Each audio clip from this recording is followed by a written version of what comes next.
অনেক দিন ধরেই বিখ্যাত 64-র অ্যাড দেখছিলাম, সামনে আসছিল তাদের ভিডিওগুলো, সবাই খুব ভালো ভালো রিভিউ দিচ্ছিল, তাই এত বেশি লোভনীয় লাগছিল ওদের রসমালাই তারপর দইগুলো দেখে, তাই বিখ্যাত 64 থেকে অর্ডার করেই দিলাম। এটা 1000 টাকার একটা প্যাকেজ ছিল, তাই ভাবলাম যে দেখি অর্ডার করে কেমন হয়।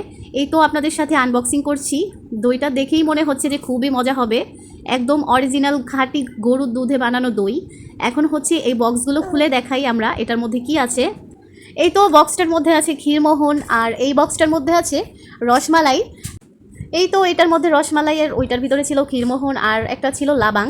Half KG rasmalai, half KG khirmohan. রসমালাইগুলো দেখো, দেখেই খেতে ইচ্ছে করছে, কতটা লোভনীয় লাগছে, একদম দেখে বোঝা যাচ্ছে খাঁটি গরুর দুধ দিয়ে বানানো, স্বরগুলো ভেসে উঠেছে। আর এটা হচ্ছে মালাই চমচম, খুবই বড় বড়। সাথে ছিল মিষ্টি দই, আর এই দইটাও খেতে অনেক বেশি মজা ছিল। এটা কিন্তু কোনো স্পন্সর ভিডিও না, আমার কাছে খেয়ে ভালো লেগেছে তাই তোমাদের সাথে রিভিউটা শেয়ার করলাম। আসলেই খেতে খুবই মজা ছিল। তোমরা একদম নির্দ্বিধায় অর্ডার করতে পারো বিখ্যাত 64 থেকে। সবাই ভালো থাকবে, আল্লাহ হাফেজ।